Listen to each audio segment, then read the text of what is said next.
So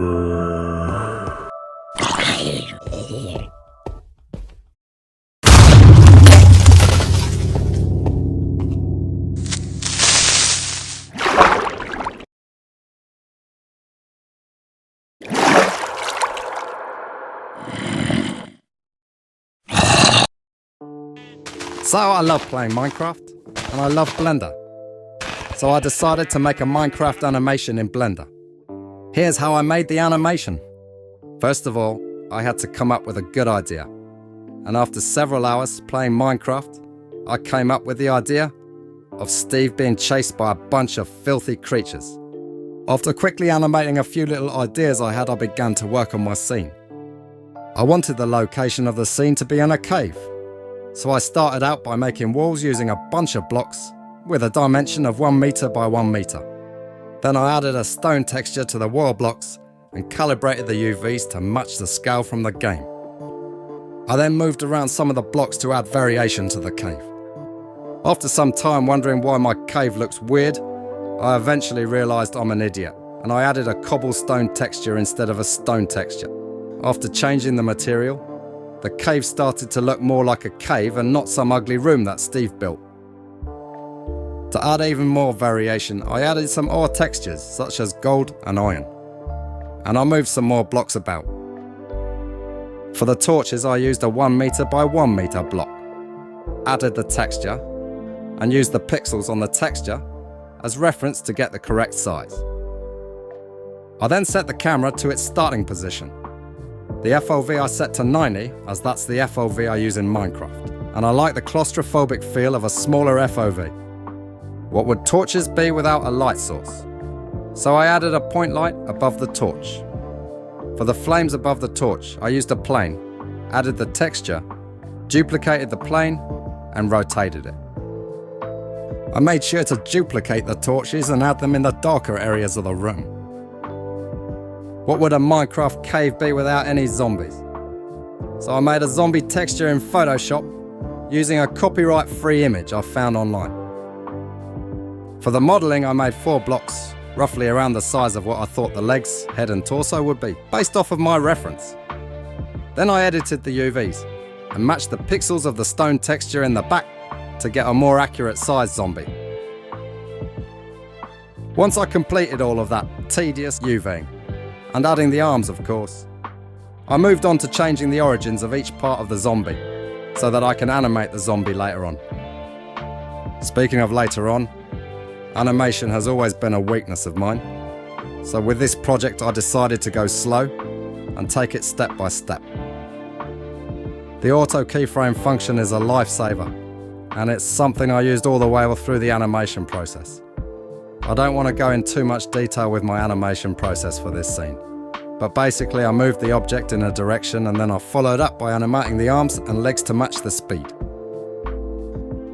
I wanted to get a basic camera animation done to get an overall feel for the scene before I move on. My initial plan was to have the 2 zombies be the only enemies in the scene. However, I quickly realised that's quite boring, so I decided to kill them off using holes in the floor. Thankfully, these zombies can't see very well. I added warm red point lights, so it looks like the zombies are falling down into the pits of hell, where they belong. I felt like it was time for a grand entrance, so I came up with the idea of adding a large creeper bursting through the wall to scare the protagonist. I basically made and animated the creeper the same way I did with a zombie, making the basic shape, adding the texture, matching the pixels to get the scale. Moving the object in a direction, and then moving the feet to match the speed.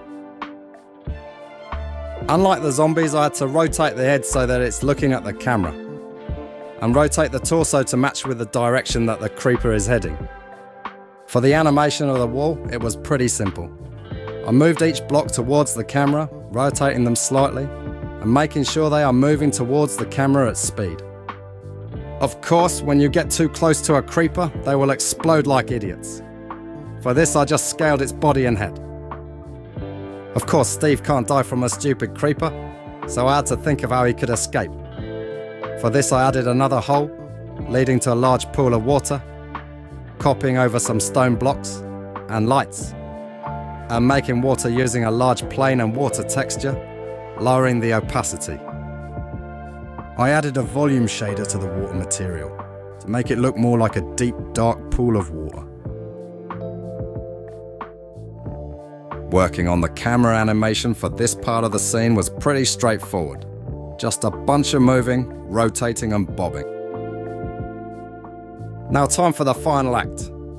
I knew from the beginning I wanted to end the scene with a cliffhanger. So I came up with the idea the scene would cut right after a zombie was falling towards the camera.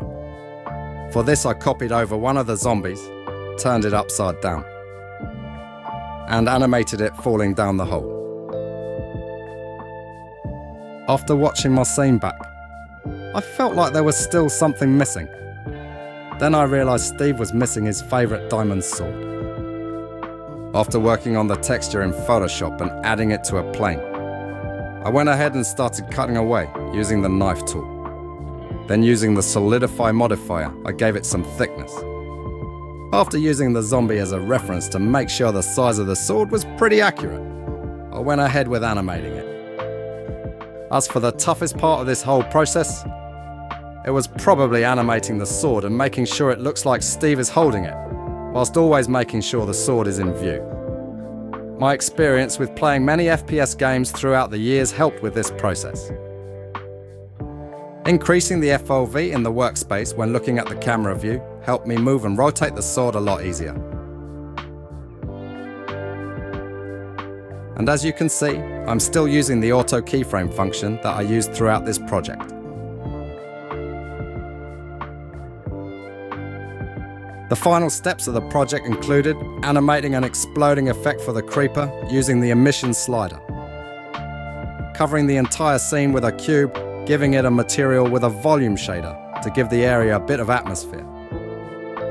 After rendering, I looked on YouTube for all the sound effects I would need, such as footsteps, zombie noises and water effects.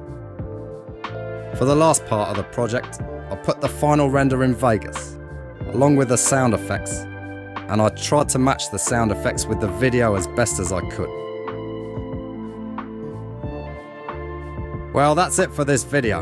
I'm gonna do more of these style of videos in the future, so make sure you subscribe so you don't miss any future videos. See ya!